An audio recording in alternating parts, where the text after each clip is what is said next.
morning.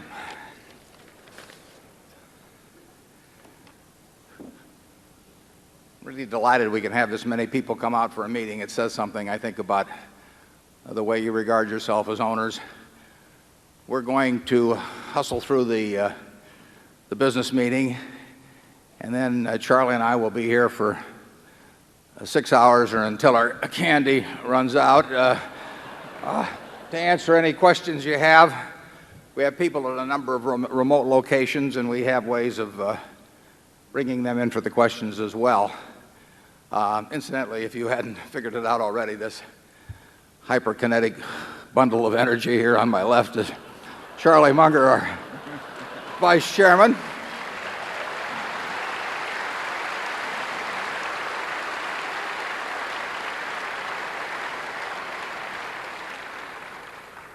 And we will now run through the business of the meeting. Meeting will now come to order. I'm Warren Buffett, Chairman of the Board of Directors of the company. I welcome you to this 1999 annual meeting of shareholders. I will first introduce the Berkshire Hathaway directors that are present in addition to myself. And if you'll stand up, it's a little hard for me to see that right down here in the front row. We have Susan T. Buffett. If you'll stand and remain standing, please.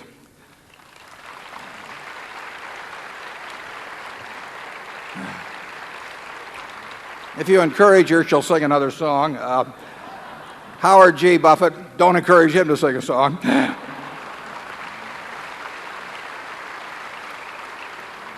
Malcolm G. Chase.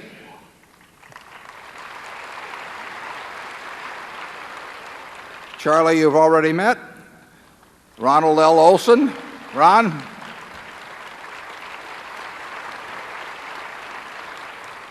And Walter Scott, Jr.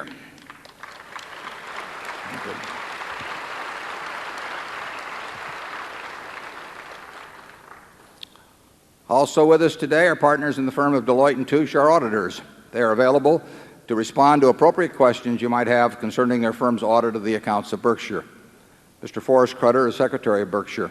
He will make a written record of the proceedings. Ms. Becky Amick has been appointed Inspector of Elections at this meeting. She will certify to the count of votes cast in the election for directors. The named proxy holders for this meeting are Walter Scott, Jr. and Mark D. Hamburg. Proxy cards have been The named proxy holders for this meeting are Walter Scott, Jr. and Mark D. Hamburg.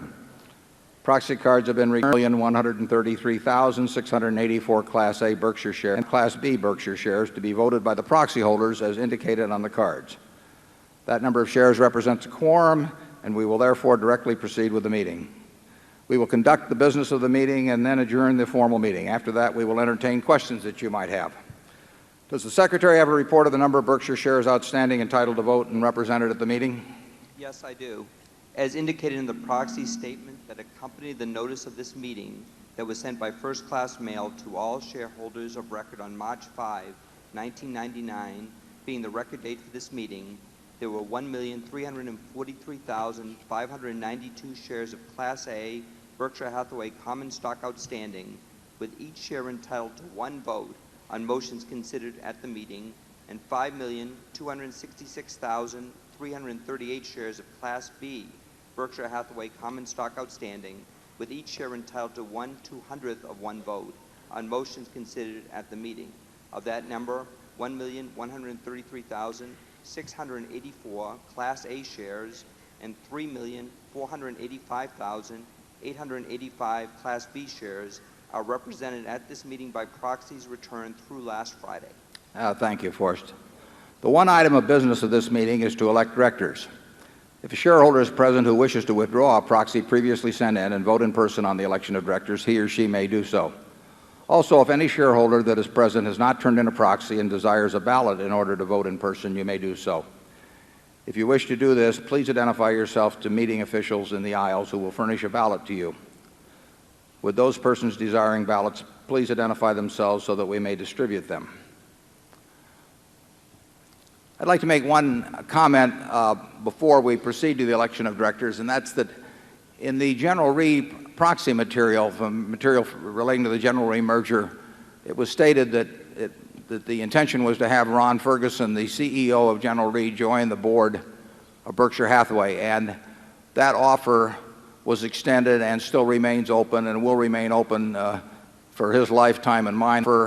Was extended and still remains open and will remain open for his lifetime and mine. He decided that he preferred not to be on the board, and in that judgment, he concurs with my feelings generally about boards, in that it can restrict your activities in purchase and sale of the stock. For example, if you do it in a 6-month period, you're automatically in trouble and you have to return any profit as calculated in a rather peculiar way to the company. It means that your compensation system is laid out for the world to see. There may be some tax restrictions in terms of the deductibility of salary paid. And so Ron notified me a little bit before the proxy material went out that he preferred at least to defer any decision on joining the board. I can tell you that it has cost Berkshire significant money by the fact that Charlie and I have been on various boards, because your hands are tied in many respects. Even if you don't have any knowledge of anything that might be of material plus or minus, the very fact that it might be imputed to you can restrict action significantly. So we make a point of not trying to be on very many boards. Charlie and I have only gone on boards where we have very significant investments by Berkshire, and sometimes those have caused us to take on a job that we didn't intend originally, as that Solomon movie showed. So Ron, the offer is 100% open to Ron at any time, and if he changes his mind in any way, he will be on the board. But that explains the discrepancy between the actions that are being taken this morning and what was described as likely to happen in the proxy material. Now, with that explanation, I would like to recognize Walter Scott, Jr. to place a motion before the meeting with respect to election of directors. Walter? I move that Warren E. Buffett, Susan T. Buffett, Howard G. Buffett, Malcolm G. Chase, Charles T. Munger, Ronald L. Olson, and Walter Scott, Jr. be elected as directors. Is there a second? Somebody should second it. We got a second down there, Susan? Oh, good, okay.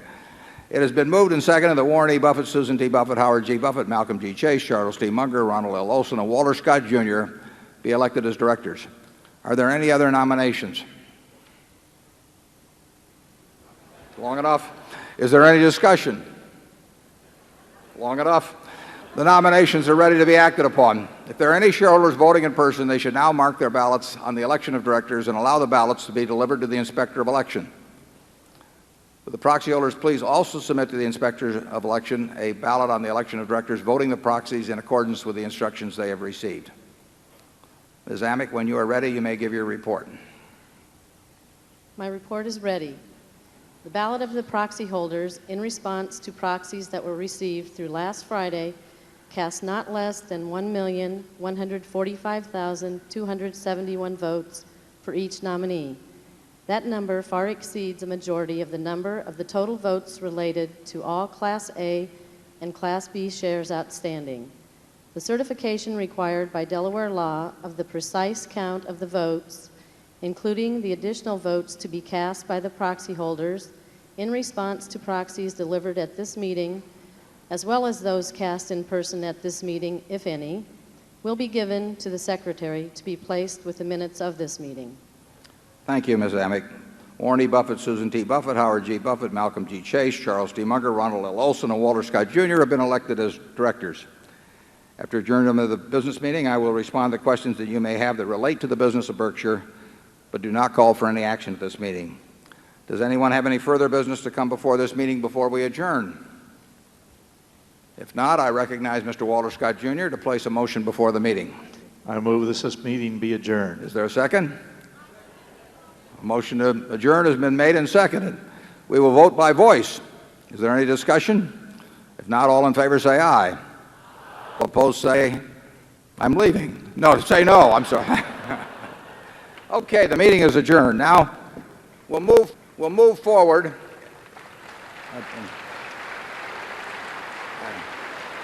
Thank you.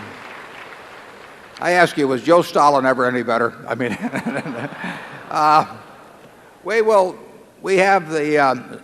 we have this room broken into 8 zones, and then we have 5 more zones from various off-site locations, and we will move in order. We have microphones that you can go to, and we have a monitor at each microphone that will line people up. We will rotate around the 13 zones. There's just one question per person. I would ask that you identify yourself and state where you're from. Now, you have to be a little careful on that, because a lot of people will say that, who really aren't, will say that they're from Nebraska for status reasons. But if you get beyond that, we will try to identify where everybody is from, and we'll start off in Zone 1, which is on the right here at the front. My name's Tim Spear, and I'm from Hertfordshire, England. I was thinking, in Ben Graham's book, The Intelligent Investor, he spends the first couple of chapters discussing the level of the market and whether it was safe for investment. I was wondering what he'd think of the market today. Well, we don't, Charlie and I don't think about the market, and Ben didn't very much. I think he made a mistake to occasionally try and place a value on it. We look at individual businesses, and we don't think of stocks as little items that wiggle around in the paper and that have charts attached to them. We think of them as parts of businesses, and it is true that currently we have great trouble finding businesses that we both like and where we like the managements, and find them at an attractive price. So we do not find bargains in this market among the larger companies that are our universe. That is not a stock market forecast in any way, shape, or form. We have no idea whether the market's going to go up today or next week or next month or next year. We do know that we will only buy things that we think make sense in terms of the value that we receive for Berkshire. And when we can't find things, the money piles up. And when we do find things, we pile in. But the stock market, I know of no one that has been successful at, and really made a lot of money predicting the actions of the market itself. I know a lot of people who have done well picking businesses and buying them at sensible prices. And that's what we're hoping to do. Charlie? How could you say it any better? Yeah, but the question is whether you can say it better, Charlie. Okay, we'll go to Zone 2. That may be all you hear from him today. Get used to it. Good morning. Morning. David Winters, Mountain Lakes, New Jersey. Could you give us a few hints about the incremental value of Gen Re's float under the Berkshire Hathaway umbrella and the potential for the growth of Gen Re's float over the long term? Yeah. Gen Re's float, which is now available to Berkshire, it's a 100% owned subsidiary, although part of that float is attributable to Cologne, which is only an 83% owned subsidiary of Gen Re and also Berkshire.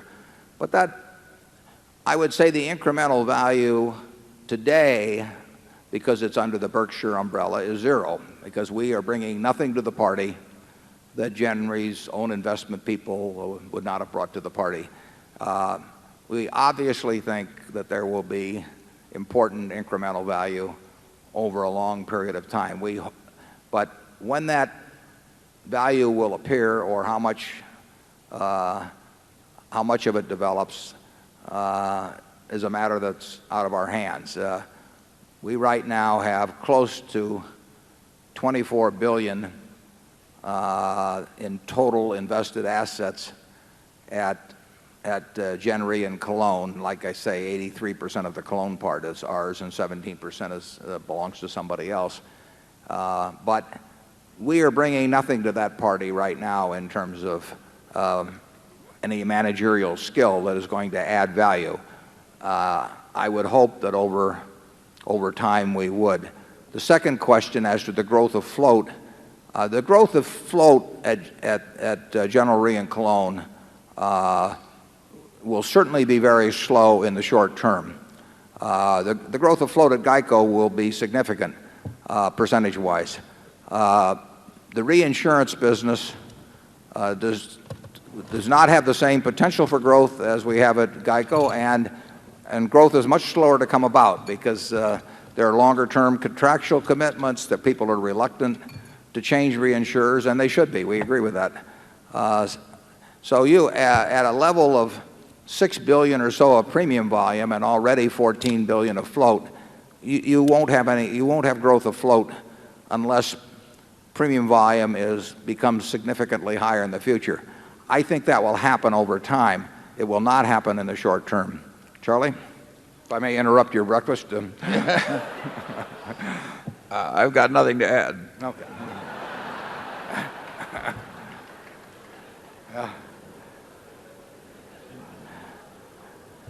Zone 3. You can always direct your questions to Charlie, incidentally. Good morning, Mr. Buffett and Mr. Munger. Thank you for hosting another wonderful weekend. My name is Che Wei Wu. I'm a proud shareholder from right here in Omaha. One of the most interesting financial news developments this previous year was the near collapse of the hedge fund long-term capital. I'd like to get your thoughts and Mr. Munger's thoughts about how these private partnerships operate, what your thoughts about the long-term capital deal, and also the Fed's intervention to save it. Yeah, in that movie you saw, the time when Yellowstone was, when Old Faithful was performing in the background, and Bill was trying to get me to watch that while I was on the phone. A lot of that trip was spent talking to New York about making a bid for what we'll call LTCM, long-term capital management. And the caption on that photo is incidentally is known as the geezer and the geyser. And we started in Alaska, and we were going down these canyons in a boat, and the captain saying, now, let's go over there and look at the sea lions. And I say, let's stay right where we are, where we've got a satellite channel, because I was trying to talk on the phone all the time. Charlie was in Hawaii, and we never did get a chance to talk during that whole period. I didn't want to bother him with a little thing like a bid for $100 billion plus of securities, and I couldn't find him. So we were in an awkward place to pursue that. I think it's possible that if I'd been in New York, or Charlie had been in New York during that period, that our bid might have been accepted. There was just a report published within the last 3 or 4 days by a special committee representing the SEC, the Fed, I think the Treasury, and the CFTC. I think I'm right on those 4. And it describes just a tiny bit of the events leading to the bid. It referred on page 14, I remember it talked about our transaction unraveling. It didn't unravel from our side. I mean, we made a firm bid for $100 billion plus of balance sheet assets and many hundreds of billions, in fact, over $1 trillion of derivative contracts. And this was in a market where prices were moving around very dramatically, and with that bulk of assets there, we thought we made a fairly good bid for a 45-minute or hour period. I don't think anybody else would have made the bid. But in any event, the people at LTCM took the position that they could not accept that bid, and therefore the New York Fed had a group of largely investment banks there at the Fed, and that afternoon, faced with the prospect that LTCM could not or would not accept our bid, they arranged another takeover arrangement where additional money was put in. It's interesting, if you read that report, which is put together by these 4 very eminent bodies, and I think on the first page it says that the first so-called hedge fund, which is the term generally applied to entities like LTCM, first hedge fund was set up in 1949. And I probably read that or heard that 50 times in the last particularly in the last year. And of course, that's not true at all. And I've even pointed this out once or twice before. But Ben Graham had, and Jerry Newman had, a classical hedge fund back in the 20s, and I worked dually for a company called Graham Newman Corp., which was a regulated investment company, and Newman and Graham, which was an investment partnership with I think a 20% participation in profits, and exactly the sort of entity that today is called a hedge fund. So if you read any place that the hedge fund concept originated in 1949, presumably with A.W. Jones, it's not an accurate history. There are now, I ran something that would generally be called a hedge fund. I didn't like to think of it that way. I called it an investment partnership, but it would have been termed a hedge fund. Charlie ran one from about, 1963 to mid-70s or thereabouts. And they have proliferated in a big way. Did he blink? There are now hundreds of them. And of course, it's very enticing to any money manager to run, because if you do well, or even if you don't do so well, but the market does well, you can make a lot of money running one. This report that just came out has really nothing particularly harsh to say about the operation. So I think you will see hundreds and hundreds and hundreds of hedge funds. I think the current issue of Barron's may have a recap of how a large group did in the first quarter. And there's a lot of money in those funds, and there's a huge incentive to form them, and there's a huge incentive to go out and attract more money if you run one. And when that condition exists in Wall Street, you can be sure that they won't wither away. Charlie? Yeah, what was interesting about that one is how talented the people were, and yet they got in so much trouble. I think it also demonstrates that I'd say the general system of finance in America involving derivatives is irresponsible. There's way too much risk in all these trillions of notational value sloshing around the world. There's no clearing system as there is in a commodities market, and I don't think it's the last convulsion we're going to see in the derivatives game. It's fascinating in that you had 16 extremely bright people at the top of that. The average IQ would probably be as higher than any organization you could find among their top 16 people. They individually had decades of experience and collectively had centuries of experience in operating in the sort of securities in which the LTCM was invested. And they had a huge amount of money of their own up, and probably a very high percentage of their net worth in almost every case up. So here you had super bright, extremely experienced people operating with their own money. And in effect, on that day in September, they were broke. And to me, that is absolutely fascinating. There was a book written, You Only Have to Get Rich Once. It's a great title. It's not a very good book. Walter Gutman wrote it, but many years ago. But the title is right. You only have to get rich once. And why do people, very bright people, risk losing something that's very important to them to gain something that's totally unimportant? The added money has no utility whatsoever. And the money that was lost had enormous utility, and on top of that, reputation is tarnished and all of that sort of thing. So that the gain-loss ratio in any real sense is just incredible. I mean, it's like playing Russian roulette. I mean, if you hand me a revolver with 6 bullets or 6 chambers and 1 bullet, and you say, pull it once for $1 million, and I say no, and then you say, what is your price? The answer is there is no price. And there shouldn't be any price on taking the risk when you're already rich, particularly of embarrassment and all of that sort of thing. But people repeatedly do it, and they do it whenever a bright person, really bright person goes broke that has a lot of money, it's because of leverage. You basically can't. It'd be almost impossible to go broke without borrowed money being in the equation. And as you know, at Berkshire, we've never used any real amount of borrowed money. Now, if we'd used somewhat more, we'd be really rich. But if we'd used a whole lot more, we might have gotten in trouble sometimes. And there's no upside to it.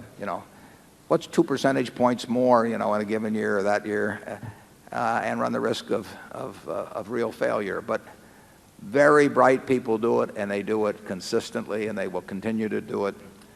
And as long as explosive type instruments are out there, they will gravitate toward them, and particularly people will gravitate toward them who have very little to lose but are operating with other people's money.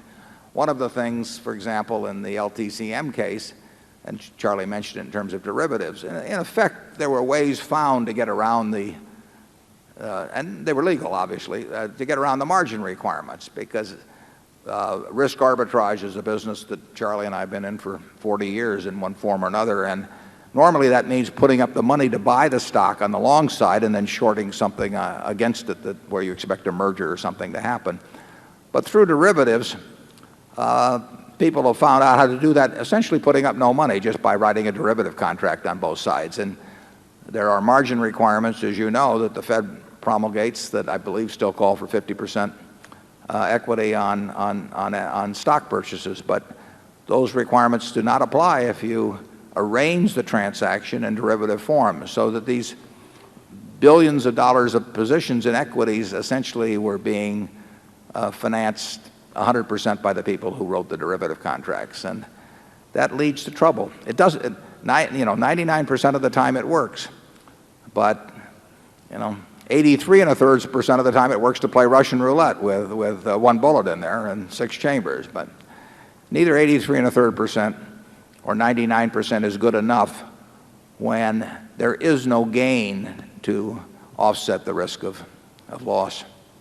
Charlie? I would argue that there is a second factor that makes the situation dangerous, and that is that the accounting for being actively engaged in derivatives, interest rate swaps, etc., is very weak.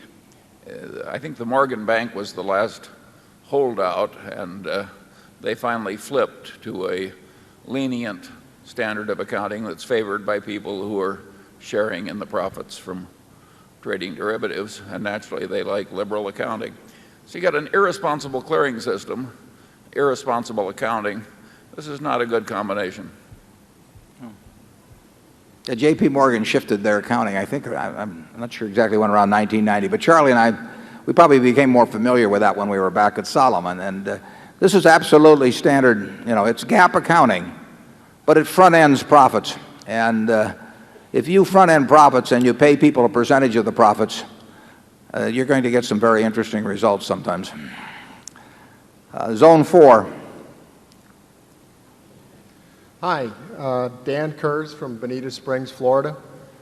You've given many clues to investors to help them calculate Berkshire's intrinsic value.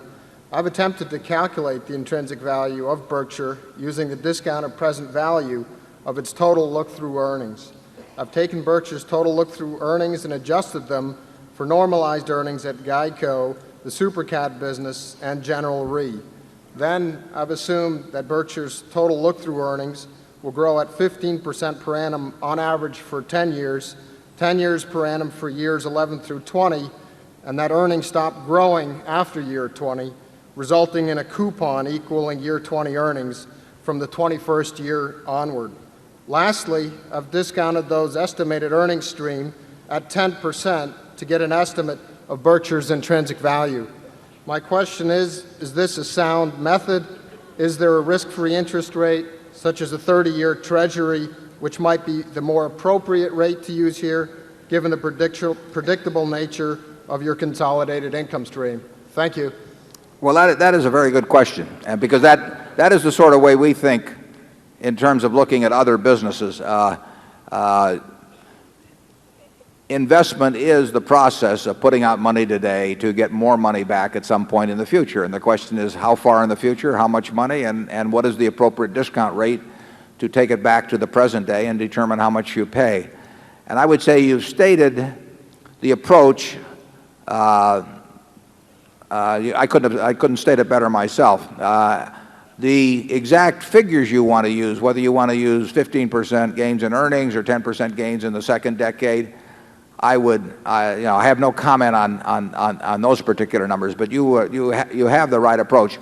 We would probably use a lower discount factor in evaluating any business now under present day interest rates. Now, that doesn't mean we would pay that figure once we use that discount number, but we would use that to establish comparability across investment alternatives. So if we were looking at 50 companies and making the sort of calculation that you just talked about, we would probably use the long-term government rate to discount it back, but we wouldn't pay that number after we discounted it back. We would look for appropriate discounts from that figure. But it doesn't really make any difference whether you use a higher figure and then look across them, or use our figure and look for the biggest discount. You've got the right approach, and then all you have to do is stick in the right numbers. And you mentioned in terms of our clues, we try to give you all of the information that we would find useful ourselves in evaluating Berkshire's intrinsic value. In our reports, I can't think of anything we leave out that if Charlie and I had been away for a year and we were trying to figure out, look at the situation fresh, evaluate things, there's nothing, in my view, left out of our published materials. Now, one important element in Berkshire, which is a secondary factor that gets into what you're talking about there, is that because we retain all earnings and because we have a growth of float over time, we have a considerable amount of money to invest. And it really is the success with which we invest those retained earnings and growth and float that will have be an important factor in how fast our intrinsic value grows. And to an important extent, what happens there is out of our control. I mean, it does depend on the markets in which we operate. So if our earnings plus float growth equals $3 billion or something like that in a current year, whether that $3 billion gets put to terrific use, satisfactory use, or no use at all virtually, really depends to a big extent on external factors. It also depends to some extent on our energy and insights and so on. But the external world makes a big difference in the reinvestment rate. And, your guess is as good as ours on that. But if we run into favorable external circumstances, your calculation of intrinsic value would result in a higher number than if we run into the kind of circumstances that we've had the last 12 months. Charlie? Yeah, for many decades around here, we've had roughly 100%, more than 100% of book net worth in marketable securities, and had a lot of wonderful wholly owned subsidiaries to boot. And we've always had a very attractive place to put new money in as we generate it. Well, we still got the wonderful businesses, but we're having trouble with the new money. So it's not trouble really to have a pile of lovely money. This is not. I don't think there should be tears in the house. Have you ever run into any unlovely money, Charlie? Zone 5. Good morning. My name is Ronald Towell. I'm from Brooklyn, New York, and very appreciative of your graciousness as a host for this wonderful weekend. My question has to do with the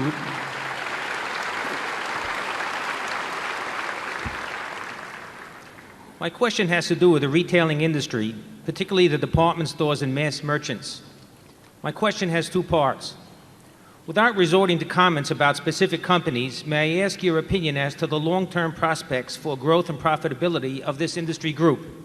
The second part of my question is, given the fact that it is difficult to pick up a newspaper or to be an investor without being bombarded by what is purported to be the potential for exponential growth in the internet e-business, particularly directly to consumers, which could possibly eat into the revenues of these retailers. And even if we assume a relatively low impact of, say, 5 to 10% revenue reductions, and given the fact that top-line growth is critical to any business, especially the bricks and mortar retailers with their high proportions of fixed overhead, what advice could you give to a CEO of such a company? And in turn, based on the preceding scenario, what would be your opinion of the medium and long-term prospects for this industry? Well, that's a good question, too. And obviously, the Internet is going to have an important impact on retailing. It will have a huge impact on some forms of retailing, change them and maybe revolutionize them. I think there are some other areas where the impact will be less, but anytime we buy into a business, and anytime we bought in for some time, we have tried to think of what that business is going to look like in 5 or 10 or 15 years, and we recognize that the Internet, in many forms of retailing, is likely to pose such a threat that we simply wouldn't want to get into the business. I mean, not that we can measure it perfectly, but there are a number of retailing operations that we think are threatened, and we do not think that's the case in furniture retailing, and we have 3 very important operations there. We could be wrong, but so far, that would be my judgment, that furniture retailing will not be hurt. You've seen other forms of retailing where you're already starting to see some inroads being made, but it's just started. The Internet is going to be a huge force in many arenas, but it'll certainly be a huge force in retailing. Now, it may benefit us in certain areas. I would expect the Internet to benefit Borsheims in a very big way, and you noticed in the movie that we talked about Borsheims.com coming online in May. There's something up there now, but you'll see a new format within a month or so. Now, you might say in jewelry retailing, with millions of things that you can click onto, 10 years from now, who is going to be important in terms of online retailing of jewelry? I would argue that 2 firms have an enormous advantage going in. I would argue that Tiffany has such an advantage. We don't own any Tiffany, but I would say that because of their name, brand names are going to mean very, very much when you have literally, thousands and thousands of choices. People they have to trust somebody. And I think that Tiffany has a name that people would trust. And I think Borsheims has a name that people would trust. And Borsheims sells jewelry a whole lot cheaper than Tiffany. So I would say that people who are price conscious but also want to deal with a jeweler that they trust implicitly will find their way to Borsheims in increasing numbers over the Internet. And I would say that people that like the blue box, are going to find their way to Tiffany's over time, and they'll pay more money.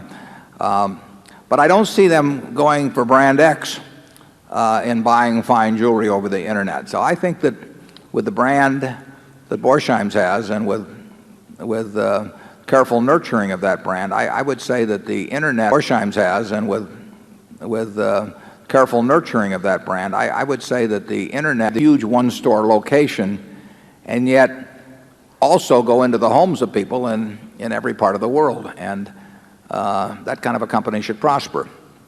There are other of our companies I worry about. I can worry about them being hurt in various ways. Geico is going to be a big beneficiary of the Internet. We already are developing substantial business through it. But if I were to buy into any retailing business, whether I was buying the stock of it or buying the whole business, I would think very hard about what people are going to be trying to do to that business through the Internet. And it affects real estate that is dedicated to retailing. If you substitute 5% of the retail volume via the Internet, where real estate is essentially free, you can have a store in every town in the world through the Internet without having any rental expense. So I would give a lot of thought to that if I were owning a lot of retail rental space. Charlie? Well, I think it is tricky predicting that technological change either will or won't destroy some business. When I was young, the department stores had a bunch of sort of monopolistic advantages. A, they were downtown where the streetcar lines met. B, they had sort of a monopoly on extending revolving credit. And D, they had one-stop shopping in all kinds of weather, and nobody else did. And they lost all three of those advantages, and yet they've done well, a lot of them, for many decades since. At other times, you get a change and you just get destroyed. Our trading stamp business was destroyed by changes in the economic world, and our World Book business has been seriously hurt by the personal computer and the CD-ROM and so forth. I agree it's a big risk, but it's not easy to make predictions in which you have great confidence. Yeah, if you go down to 16th and Farnham here, where the streetcar tracks used to cross, that was the best real estate in town, and people signed 100-year, 50-year leases on it, and it looked like there was nothing more safe because they weren't going to move the streetcar lines. The only thing was that they moved the streetcars. They just took and converted them into junk. And it seemed very permanent. But the advantage of the big department store, the Marshall Field in Chicago or the Macy's in New York, was this incredible breadth of merchandise. You could go and you could find 300 different types of spools of thread, or 500 different, you could see 500 different wedding dresses or whatever. And you had these 1 million square foot and even 2 million square foot downtown stores, and they were these huge emporiums. And then the shopping center came along, and of course the shopping center created, in effect, a store of many stores. And so you had millions of square feet now, but you still had this incredible variety being offered.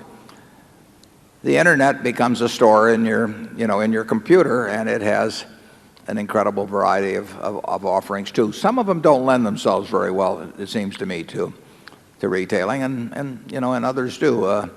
But Charlie's right. It's hard to predict exactly how it will turn out. I would expect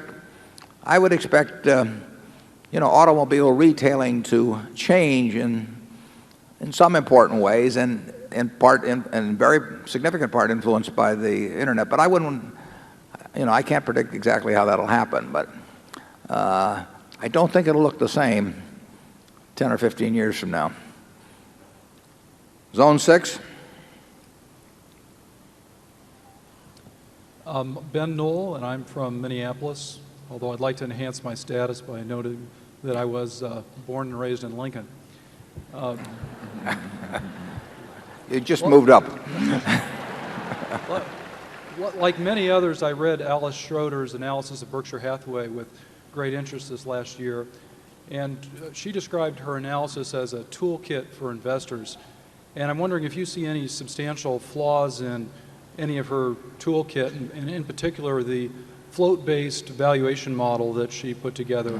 What are your views on that? Well, I don't want to comment on valuation, but I can tell you that Alice is a first-class and serious analyst who spent a lot of time on Berkshire and probably produced the first comprehensive report, at least it's been widely circulated in the history of Berkshire. It's kind of interesting that we got to $100 billion of market value before anybody really published a report about the company. But Alice understands the insurance business very well. She's an accountant by background, and so she understands numbers, and she did a lot of work on the report. And I do recommend it to you as a toolkit. I make no comment at all about valuation. Charlie? Nothing to add. Zone 7. Hello, I'm Martin Wiegand from Chevy Chase, Maryland. I want to thank you for the hospitality this weekend and the wisdom you share with us each year in your annual reports. As a small businessman, one of the trickiest jobs I have is dividing up the profits of our business between the employees who generate them.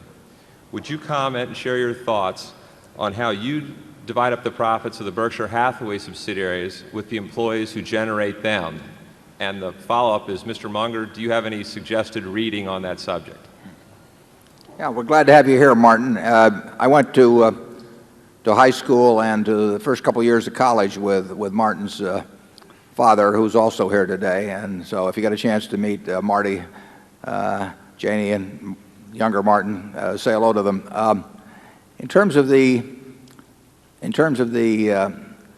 arrangements we have with compensation, they vary to an extraordinary degree among the various subsidiaries we have, because we have bought existing businesses and we have tampered as little as possible with their cultures after we buy them. And some of those cultures are very different than others. I mean, you saw Mrs. B earlier. As you can imagine, she would leave a very strong imprint on any business with which she was involved. And we have a number of very talented managers who have worked out the systems that they believe to be best for their companies. Now, it is true that if there's a stock option plan at a company, we will substitute a plan that is performance-based, which ties much more clearly to the performance of the business than any option plan could. And we will we will design one that has an expectable cost that's equal to the expectable cost of the option plan. So we try to equate the costs. We try to make it much more sensible from both the owner's standpoint and the employee's standpoint in terms of the way it pays off based on how that business performs. You've probably read in our annual report how we have put an across-the-board plan at GEICO that ties with our objectives. But basically that was Tony Nicely's work in terms of developing that plan. I mean, he and I thought alike about what counted, and he developed a compensation grid that applied to everybody in the whole place based on achieving the objectives that he felt were important and that we felt were important. You will find, if you go to any Berkshire subsidiary, you'll probably find that they have a compensation plan that's quite similar, with the exception of options, to the plan that they had before we bought the operation. They have successful businesses, and people get there different ways. Some people bat left-handed, some people bat right-handed. Some people stand deep in the batter's box, some crowd the plate. They all have different styles. And the styles of our managers have proven successful in their own businesses. We keep the same managers, so we don't try and superimpose any system from above, with the exception of what I've mentioned. We do like the idea of paying for performance. I mean, it's kind of a fundamental tenet. Everybody says they like that, but then they design systems that pay off no matter what happens in many cases, and we've been reluctant to do that. Charlie? Yeah, I think it's important for the shareholders to realize that we are probably more decentralized in terms of personnel practices than any company of our size or bigger in America. We don't have a headquarters culture that's forced on the operating businesses. The operating businesses have their own cultures, and I think in every case I can think of, it's a wonderful culture, and we just leave them alone. It comes naturally to me. Charlie says we don't have a headquarters culture. Sometimes people think we don't have a headquarters. We have no human relations department at Berkshire. We have no legal department. We have no investor relations. We have no public relations. We don't have any of that sort of thing. We've got a bunch of all-stars, as we put on the screen, out there running businesses. And we ask them to mail the money to Omaha. But we'll even give them a stamp if they request it. But beyond that, we don't really go. It would be foolish. And what is interesting to me is how I had a lot of preconceived ideas of what motivates people when I started out in business. But you can find certain organizations that resist paying stars on an individual basis. They like to think of themselves as a team, and they'd rather have a team concept of payment. And you can see others where they're much more individually oriented. Actually, Charlie can probably tell you about that in terms of law firms. I mean, some law firms have a culture that is much more star-oriented than others, and you've seen successes in both places, haven't you, Charlie? Absolutely. Yeah. Okay.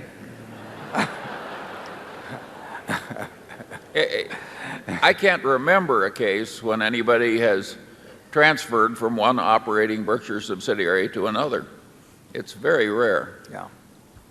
Yeah, we don't try and cross-fertilize. We just, we think we've got a good thing going in every plot of ground, and we just assume they'll do best if left to their own initiative. Zone 8. I'm Brian Phillips from Chickamauga, Georgia. And my question is, with regards to an insurance company, if you can use the float for cheap financing, why would you issue a fairly priced bond? Why would we do what? Issue a fairly priced bond.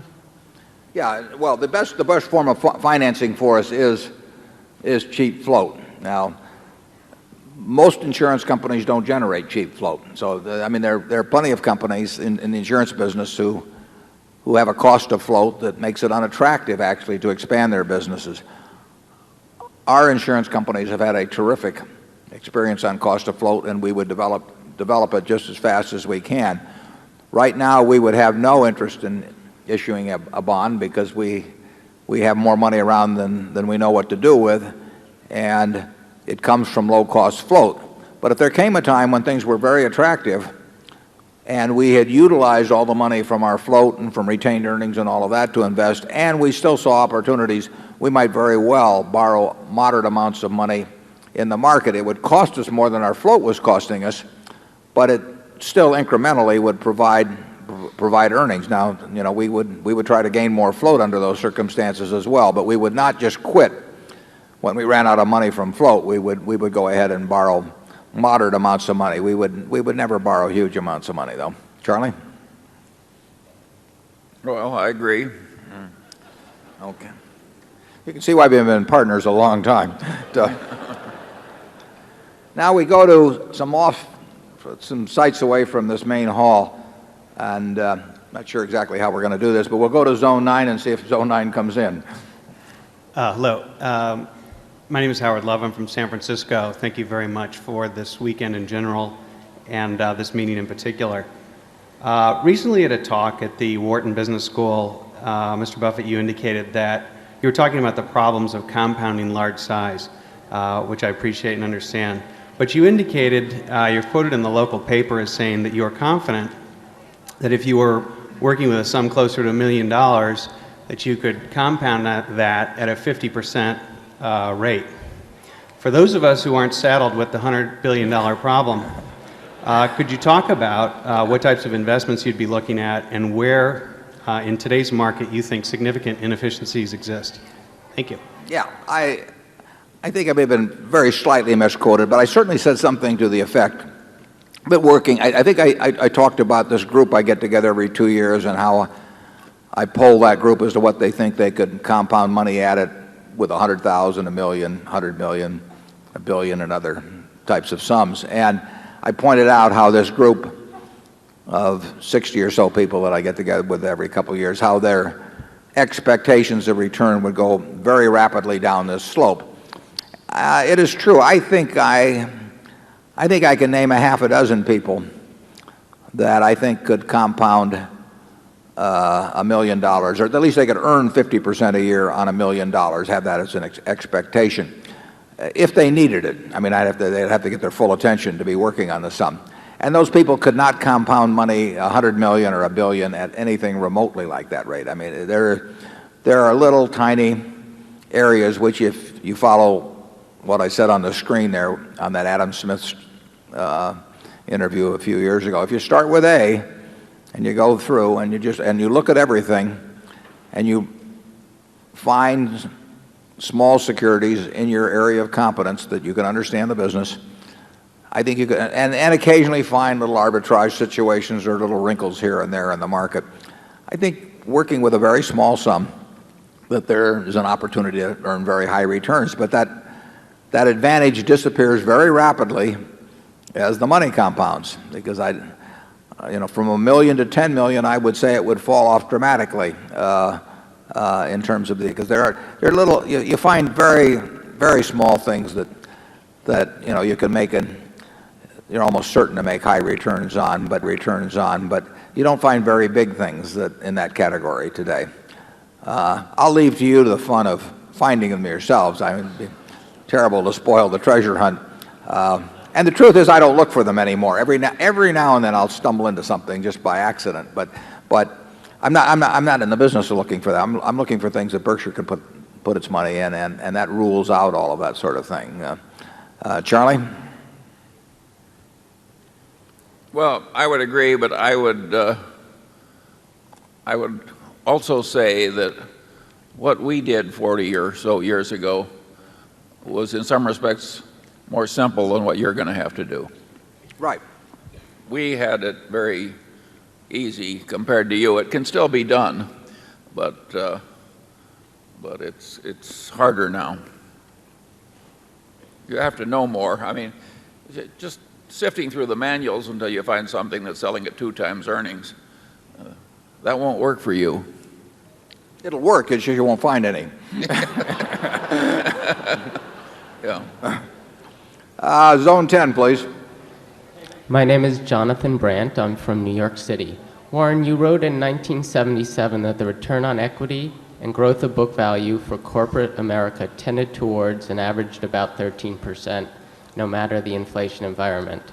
After properly expensing options and so-called non-recurring charges, and taking into account the high price-earnings ratio paid for increasingly frequent acquisitions, do you think that 13% figure is still roughly correct? Also, what quantitative method would you suggest that investors use for expensing the option grants of publicly traded firms where there is no realistic prospect for the substitution of such an options program with a cash-based performance incentive plan? In other words, how do you derive the 5 to 10% earnings dilution referred to in this year's Berkshire's annual report? And is it possible that the dilution figure could be even higher than that? Thank you. Okay, thanks, Johnny. Just like Martin Wiegand, John Brandt is the son of a very good friend of mine where we worked together for decades, and John is now an analyst with Ruane Cunniff and a very good one. He says it didn't happen this way, but when he was about 4 years old, I was at the house for dinner with the parents, and he suggested to me after dinner, he said, "How about a game of chess?" I looked at this 4-year-old, and I thought, this is the kind of guy who said, "Should we play for money?" And he said, "Name your stakes," so I backed off. And we sat down, and after about 12 moves, I could see I was in mortal trouble, so I suggested it was time for him to get to bed. The question about return on equity, it's true. Back in 1977, I believe, I wrote an article for Fortune and talked about this, more or less, this figure of 12 or 13% that return on equity kept coming back to, and explained why I didn't think it was affected by inflation, which was the hot topic of the day very much. And it wasn't, but in the last few years, of the day very much.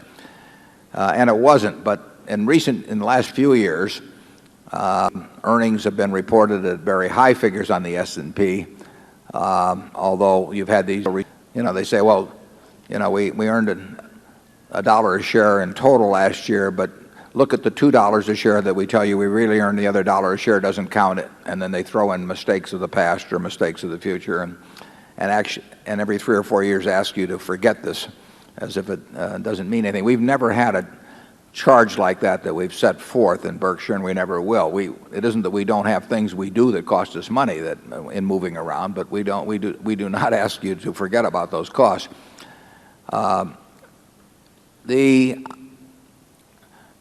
The report, even allowing for options costs and restructuring charge and everything, return on equity has been surprisingly high in the last few years. And there's a real question in a capitalistic society whether, if long-term rates are 5.5%, whether return on equity can be across the board some number like 18 or 20%. There are an awful lot of companies out there that are implicitly promising you, either by what they say their growth in earnings will be or various other ways, that they're going to earn at these rates of 20% plus. And I'm dubious about those claims, but we will see. The question about how we charge for stock options is very simple. if we look at what a company issues in options over, say, a 5-year period, and divide by 5 because the grants are irregular, or whatever's, if there's some reason why that seems inappropriate, we might use something else. But we try to figure out what the average option issuance is going to be. And then we say to ourselves, how much could the company have received for those options if they'd sold them as warrants to the public? I mean, they can sell me options on any company in the world. I'll pay some price for an option on anything. And we would look at what the fair market value of those options would be that day if they were transferable options. Now, they aren't transferable, but they also, employees sometimes get their options repriced downward, which you don't get if you have public options. So we say that the cost to the shareholder of issuing the options is about what could be received if they turned those options into warrants and sold them public or sold them as options. And that's the cost. I mean, it's a compensation cost. And just try going to a company that's had a lot of options grants every year and tell them you're going to quit giving the options and pay people the same amount of money. They'll say you took away part of my earnings. And we say if you've taken away part of the earnings, then let's show it in the income account and show it as a cost, because it is a cost. And I think actually a number of auditors agreed to that position many years ago, and they started receiving pressure from their clients who said, gee, that might hurt our earnings if we reported that cost. And the auditors caved, and they put pressure on Congress when it came up a few years ago, and I think it's a scandal, but it's happened. We are going to, in evaluating a business, whether we're going to buy the entire business or whether we're going to buy part of it, we're going to figure out how much it's costing us to issue, and when the company issues those options every year, and if they reprice them, we're going to figure out how much that particular policy costs us, and that is coming out of our pocket as investors, and I think people are quite foolish if they ignore that. I don't think it's going to change. It's too much in corporate America's interest to keep it out of the income account and keep issuing more and more options percentage-wise and not have it hit the income account, and to reprice when stocks go down, but that doesn't make it right. Charlie? Yeah, I go so far as to say it's fundamentally wrong not to have rational, honest accounting in big American corporations. And it's very important not to let little corruptions start because they become big corruptions, and then you have vested interests that fight to perpetuate them. Surely there are a lot of wonderful companies that issue stock options, and that the stock options go to a lot of wonderful employees that are really earning them. But all that said, the accounting in America is corrupt, and it is not a good idea to have corrupt accounting. You can see the problem of the creep in it once it starts. It's much like campaign finance reform. I mean, if you let it go for a long time, the system becomes so embedded in it, and the participants become so dependent upon it that it becomes a huge constituency that will fight like the very devil to prevent any change, regardless of the logic of the situation. I mean, once you get a significant number of important players benefiting from any kind of corruption in any kind of system, you're going to have a terrible time changing it. That's why it should be changed early, and it would have been easier to change the accounting for stock options some decades back when it was first proposed than now, because basically corporate America is hooked on it. This does not mean that we are against options per se. If Charlie and I died tonight, and you had two new faces up here who didn't have the benefit of having bought a lot of Berkshire a long time ago, and they had responsibility for the whole enterprise, it would not be inappropriate to pay them in some way that was reflective of the prosperity of the whole enterprise. I mean, it would be crazy to pay the people at Dairy Queen in options of Berkshire Hathaway, or to pay the people at Star Furniture, or any one of our operations, because they have responsibility for a given unit, and what the price of Coca-Cola stock does could swamp their efforts in either direction. It just would be inappropriate. But it would not be inappropriate to pay somebody that's got the responsibility for all of Berkshire in a way that reflected the prosperity of all of Berkshire. And a properly designed option system, which would be much different than the ones you see, because it'd be much more rational, could well make sense for one or two people that had the responsibility for this whole place.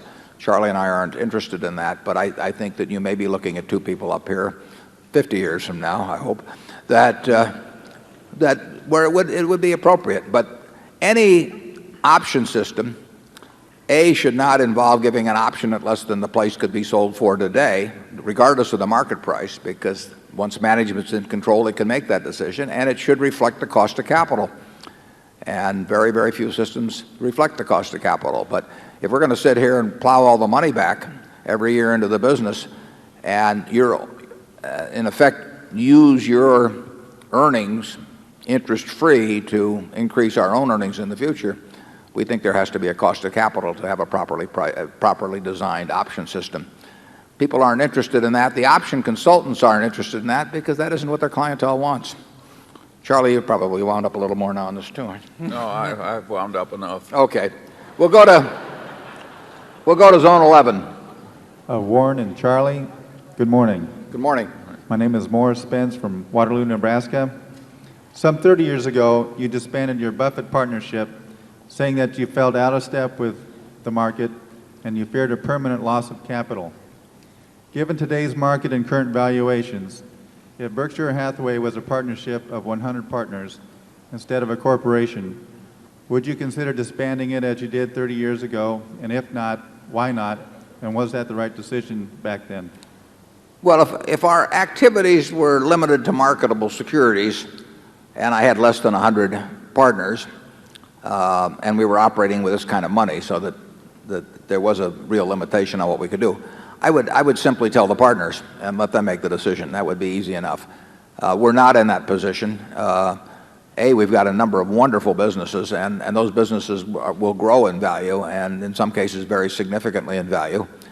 And it's not a feasible way. People have their own way if they decide that since we're unable to find things, that they'd rather go on to something else. They have their own way of getting out, and they can get out at certainly a premium to the amount of money they put into the business over the years. So if I were running a marketable securities portfolio now, and we're limited to that, I would explain very carefully to my partners how limited my ability to make money in this market would be, and then I would ask them to do whatever they wish to do. Some of them might want to pull out, and others might want to stay. In the 1969 period when I closed up, I had a somewhat similar situation in terms of finding things, and B, I really felt that the expectations of people had been so raised by the experience we'd had over the previous 13 years that it made me very uncomfortable, and I felt unable to dampen those expectations.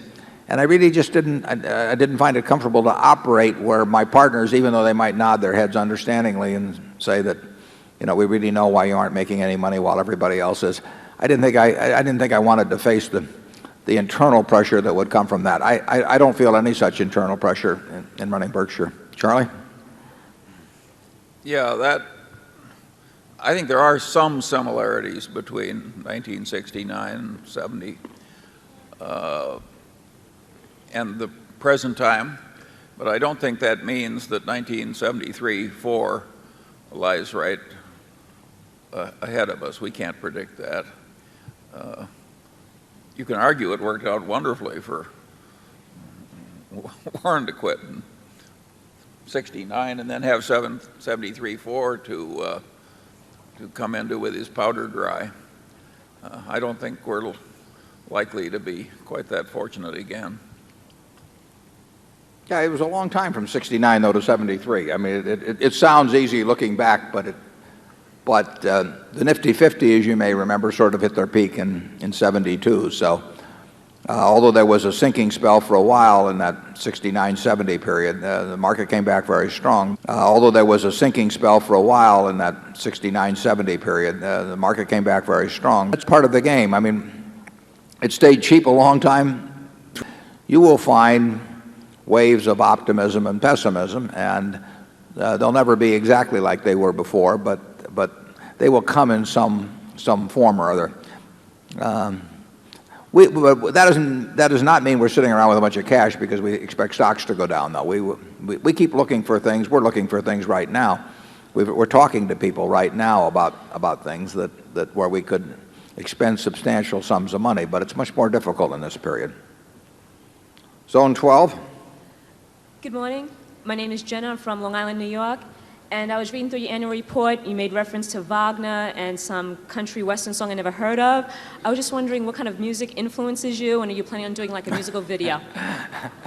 Well, I think with the performance I gave earlier here in the movie, I don't think there's any future for me. But I do have a very musical family. And since you asked, I will point out that my son Peter's recent CD is available at the Disney booth outside, and Peter had a very successful experience here on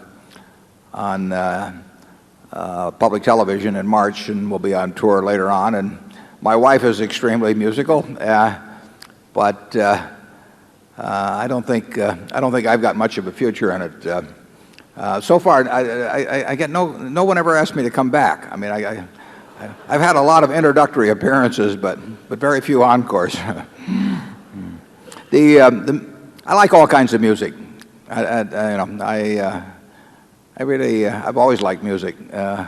We started out around the house singing church hymns, and in 1942, my two sisters who are here today joined me in a 15-minute program on WOW, then the leading radio station in Omaha, and we sang America the Beautiful, and that my dad got elected to Congress on the back of that program. We like to take credit for it. And you see my sisters at the end of the meeting. Charlie, what kind of music do you like?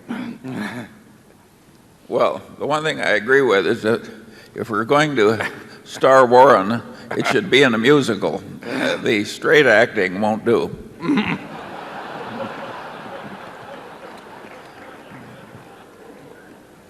It took me an hour to get that bald for Andy, incidentally. It takes a long time to get bald.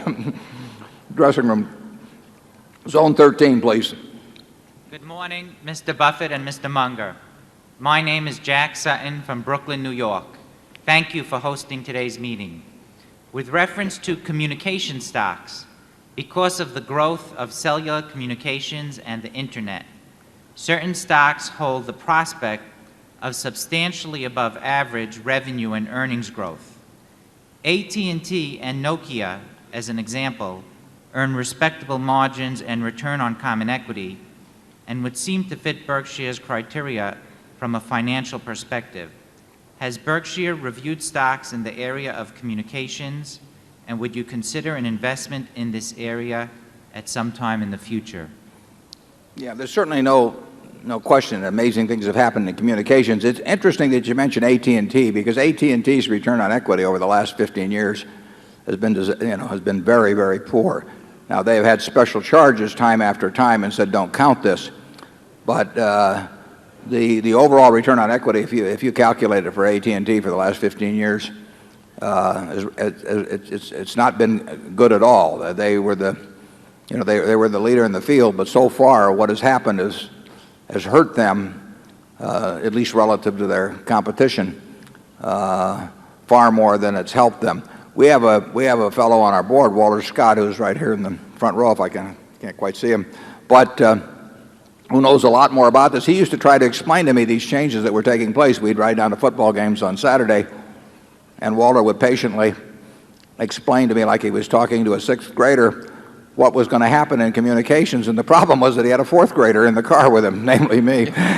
So I never got it, but Walter did. And he's done very well in MFS and Level 3. And I think for people who understand it and are reasonably early, there could very well be substantial money to be made. There's been an awful lot of money made in this town of Omaha by people, not one of them. And I have no insights that I bring to that game that I think are in any way superior and probably and in probably many cases not even equal to those of other participants. There's a lot of difference between making money and spotting a wonderful industry. The two most important industries in the first half of this century in the United States, in the world, probably were the auto industry and the airplane industry. I mean, here you have these two discoveries both in the first decade, essentially in the first decade of the century. And if you'd foreseen in 1905 or thereabouts what the auto would do to the world, let alone or this country, or what the airplane would do, or thereabouts what the auto would do to the world, let alone or this country, or what the airplane would do, got rich by riding the back of that auto industry, and probably even fewer got rich by participating in the airline industry over that time. I mean, millions of people are flying around every day, but the number of people who have made money carrying them around is very limited, and the capital that's been lost in that business, the bankruptcies, it's been a terrible business. It's been a marvelous industry. So you do not want to necessarily equate the prospects of growth for an industry with the prospects for growth in your own net worth by participating in it. Charlie? Well, it reminds me of a time in World War II when there were these two aircraft officers I knew, and they didn't have anything to do at the time. And some general came in to visit, and he said to one of them, he says, "Lieutenant Jones, what do you do?" He says, "I don't do anything."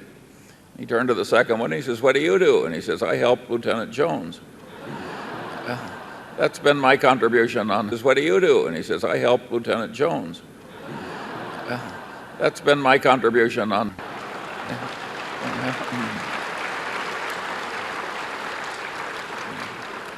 You can address me as Lieutenant Jones for the rest of the meeting. Yeah. Incidentally, some people have thanked us for providing this meeting. I want to thank you because the quality of I think we have the best shareholders meeting in the country, and the quality of the meeting is absolutely in direct proportion to the quality of the shareholders. We would have nothing without this participation, and I really thank you. It's a big effort to come here for a lot of you, and I thank you for that. Our plan, incidentally, will be to take a break at noon. They have a lot of food outside that they will sell you, and then we'll come back in 30 minutes or thereabouts, or 45 minutes, depending on how the lines are out there, and then we'll reconvene for the afternoon. And those of you who are not in this main hall, if you want to come over and join the main hall, there will be enough seats for everybody in the afternoon, and then Charlie and I will continue till about 3:30. Let's go back to Zone 1, please. Mr. Buffett, over here. Good morning. I'm Alan Maxwell. I live in Omaha. When you walk down the street, heads turn to watch you. Do you ever get tired of being Warren Buffett? If you could come back again, would you want to be Warren Buffett? I think I'd probably want to be Mrs. B. She made it to 104, so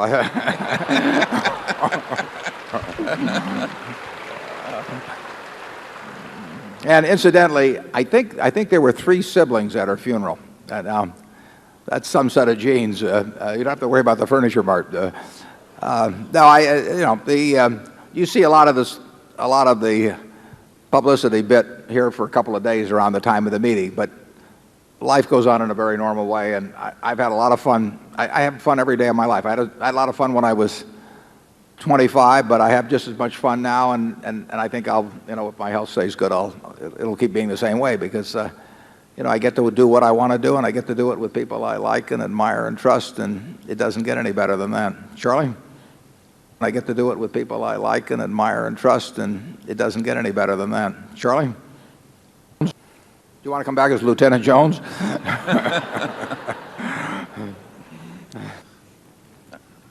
I think we all want to play our own games.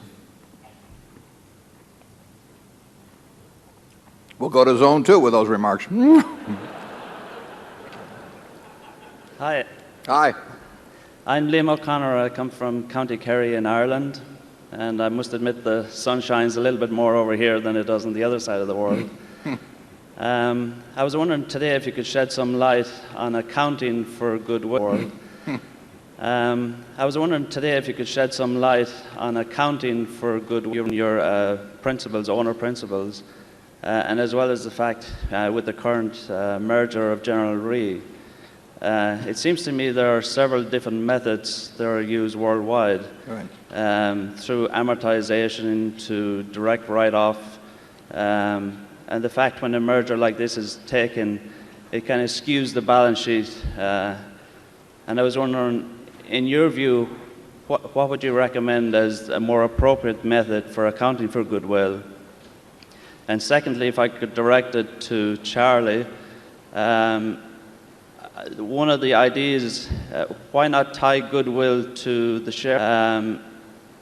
One of the ideas, why not tie goodwill to the share price and have an intangible and a tangible part of shareholders' equity, the value and the share value of a company? Okay, I'll take the first part, and it's a good question about goodwill and the treatment of goodwill for accounting purposes. I actually wrote on that subject, I think it was in 1983 in the annual report, and if you click onto the BerkshireHathaway.com, you can look at the older letters, and you will see a discussion of what I think should be the way goodwill is handled. And then we've discussed it at various other times in the owner's manual. To give it to you briefly, in the UK, for example, goodwill is written off instantly, so it never appears in book value, and there's no subsequent charge for it. If I were setting the accounting rules, I would treat all acquisitions as purchases, which is what we've done virtually without exception at Berkshire. I would treat all acquisitions as purchases. I would set up the economic goodwill, because we are paying for goodwill when we buy a General Re. I mean, we are paying billions and billions of dollars for it, or when we buy a Geico, or when we buy an executive jet. That is what we are buying as economic good, what I call economic goodwill. I believe it should stay on the balance sheet as reflective of the money you've laid out to buy it, but I don't think it should be amortized. I think in cases where it is permanently impaired and clear that it's lost its value, it should be charged off at that time. But generally speaking, in our own case, the economic goodwill that we now have far exceeds the amount that we put on the books originally, and therefore even by a greater amount exceeds the amount that remains on the books after amortization. I do not think an amortization charge is appropriate at Berkshire for the goodwill that we have attached to our businesses. Most of those businesses have increased their economic goodwill, in some cases by dramatic amounts, since we've purchased them. But I think the cost ought to be on the balance sheet. It shows what we paid for them. I think it should be recorded there. I don't think that the coming change in accounting is likely to be along the lines that I've suggested here, but I do think it's the most rational way to approach the problem. And I think that because there is this great difference between purchase and pooling accounting, that some really stupid things are done in the corporate world. And I have talked to managers who deplored the fact that they were using their stock in a deal and going through some various maneuvers to get pooling accounting, because they thought it was economically a dumb thing to do, but they did it rather than record amortization charges that would result from purchase accounting. And they're very frank about that in private. They don't say as much about it in public. Charlie? Yeah, generally speaking, I think that what Warren argues for would be the best system. Namely, set up the goodwill as an asset and don't amortize it in the ordinary case. However, there would be plenty of cases when the cases wouldn't be ordinary cases, when amortization would be rational, in fact should be required. So I don't think there is any one easy answer to this one, and there's a lot of crazy distortion in corporate practice because of all the changes. I mean, Australia has cowboy accounting, and Europe has this write it all off immediately accounting, which is what would you call it, half cowboy accounting, and maybe mining promoter accounting. We think the system should be better than that. Zone 3. Good morning. Morning. My name is Mike from Omaha, and it's been said that you're the white knight of the investment world because you rescue companies from hostile takeovers. Are there any companies you are now trying to help out, and would you please name those companies? Do you have a cell phone that you're going to place orders with, or? No, we really, what we really want to buy into is our wonderful businesses, or at least extremely good businesses, and we want them to have managements we like, and we want the price to be attractive. And we are not in the business of being white knights. We're in the business of being investors in things that look sensible to us. And I don't think I've been approached by anybody in connection with that. We do get approached occasionally. I should say we get approached when somebody occasionally, it's when somebody has a takeover bid and they say, would you like to top it or something, to which our answer invariably is no. Charlie? Well, we're very good at saying no. Charlie's better than I am even. Zone 4. Good morning. My name is Matt Haverty. I'm from Kansas City. 20 years ago, China unleashed capitalism within its borders. Since then, I believe it has benefited more from that economic system than any major country in history. I also believe that this momentum, combined with China's size and demographics, will make it the most fertile economic environment in the world during the next few decades. Nonetheless, there are many Chinese companies with easy-to-understand businesses and 20% per annum sales growth this decade, trading at 5 times or less last year's earnings. What is your assessment of the risk-reward of investing directly in Chinese companies? Well, I don't know that much about them, but certainly if I could buy companies that were earning 20% on equity and had promises, gave promise of being able to continue to do that while reemploying most of the capital, and they were selling at 5 times earnings, and I felt good about the quality of the earnings, capital, and they were selling at 5 times earnings, and I felt good about the quality of the earnings. My guess is that it's not a large in terms of the ones that meet those tests you named for Berkshire to profitably participate. And whether you could buy all of those companies from the U.S., I think there could well be a lot of problems in that. But I would say anytime you can buy good businesses, really good businesses, which we define as businesses earn high returns on capital at 5 times earnings, and you believe in the quality of the earnings, and they can reemploy a significant portion of those earnings additionally at the 20% rate, you will make a lot of money if you're right in your assessment on that. Charlie? Yeah, I don't know much about China.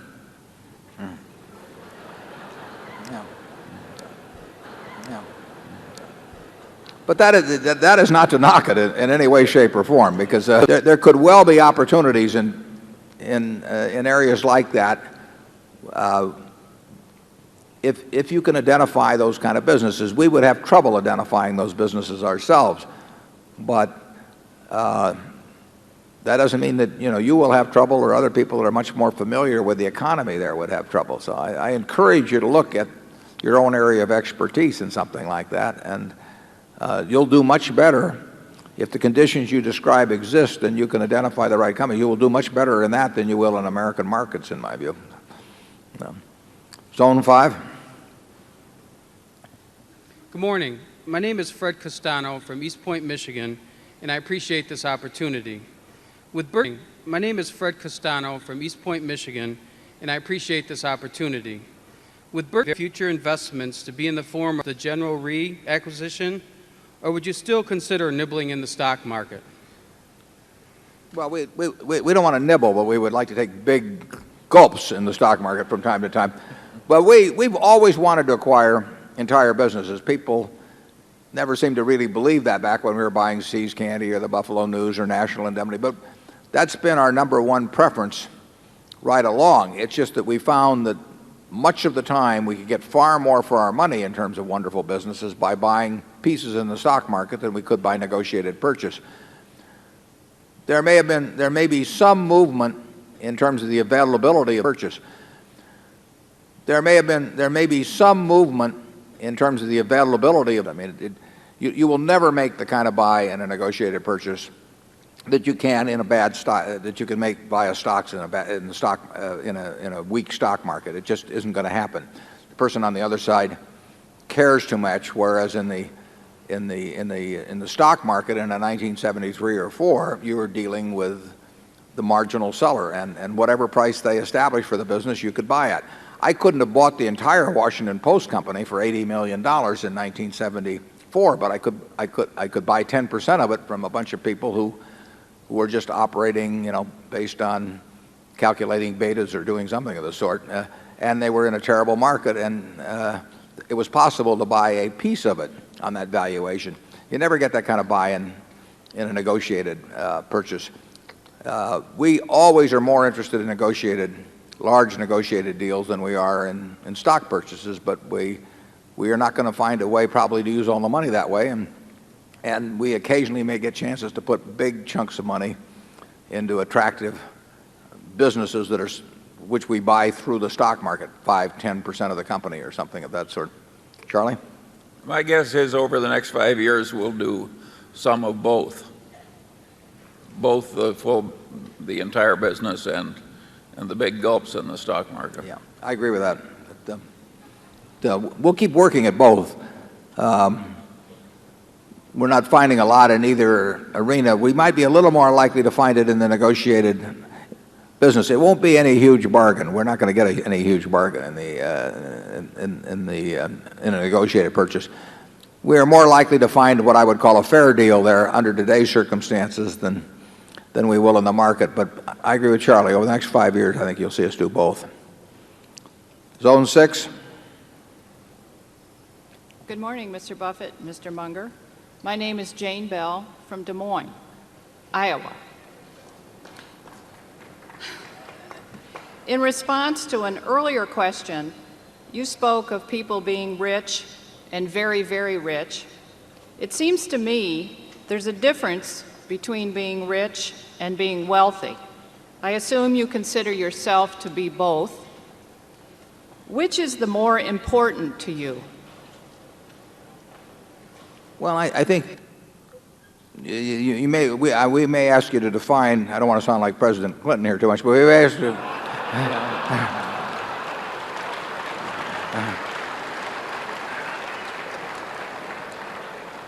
I might want, if you'd really define the rich and wealthy so that I get the distinction, then I think we can give you a better answer on it. Well, in my mind, being rich is having an awful lot of money. Mm-hmm. Being very, very rich is having even more. And being wealthy doesn't necessarily equate to having a lot of money. But what does it equate to then? I just want. I think I know what you mean, but I still want you to clear it up before I give you an answer on it.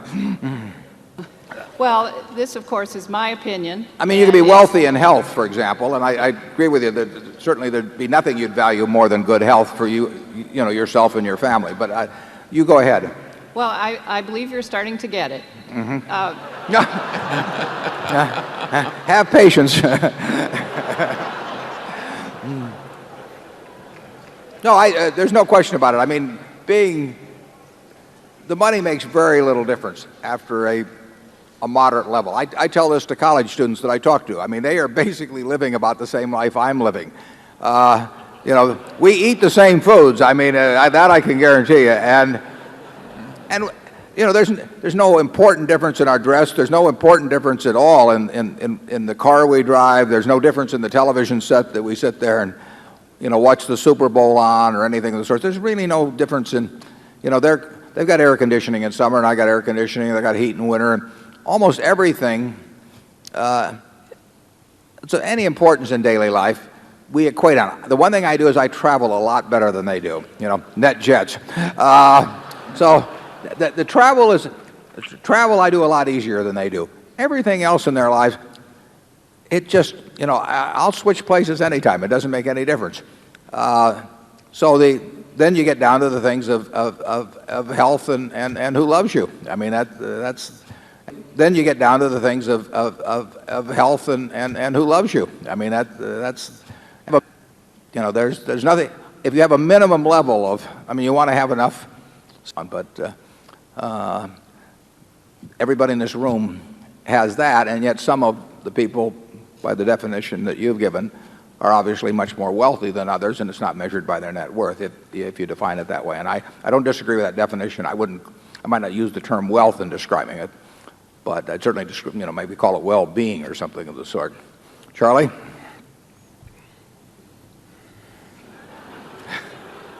He's thinking. Sure, there are a lot of things in life way more important than wealth. All that said, some people do get confused.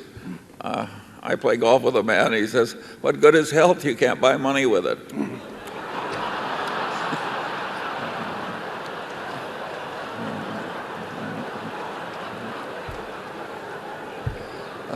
I ever tell you about Charlie's twin brother that he golfs a lot with?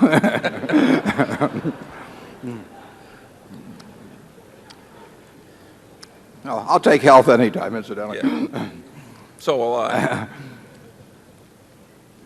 No, the important thing, even in your work, is to an extreme extent, it seems to me, is who you do it with. You can have, if you're going to spend 8 hours a day working, the most important thing isn't how much you can have. If you're going to spend 8 hours a day working, the most important thing isn't how much money. Well, I consider myself incredibly lucky in that respect. I can't think of anything I'd rather do, and I can't think of any group of people I'd rather do it with.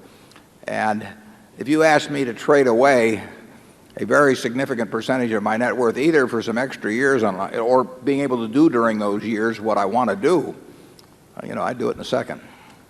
Zone 7. Hi, my name is McCall Bang. I'm from Central Florida. It's nice and sunny there. Not so bad here either now.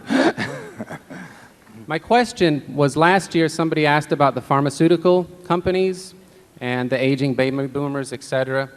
And you said it was difficult to single out and the aging baby boomers, et cetera.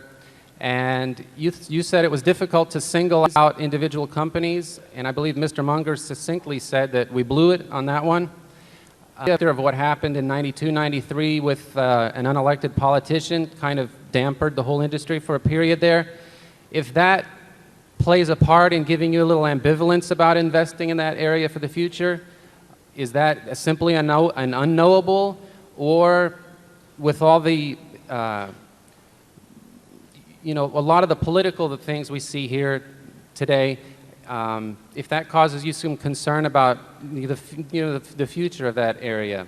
I know that you're concerned about the growth of companies having to spend money in Washington with regulation, et cetera. So I'd like to know your thoughts, specifically if you have some ambivalence because of future regulation with pharmaceutical companies. Well, if we could buy a group of leading pharmaceutical companies at a below market multiple, I think we'd do it in a second. And we had the opportunity to do that in that 1993 period, as you mentioned, and we didn't do it. So we did blow it.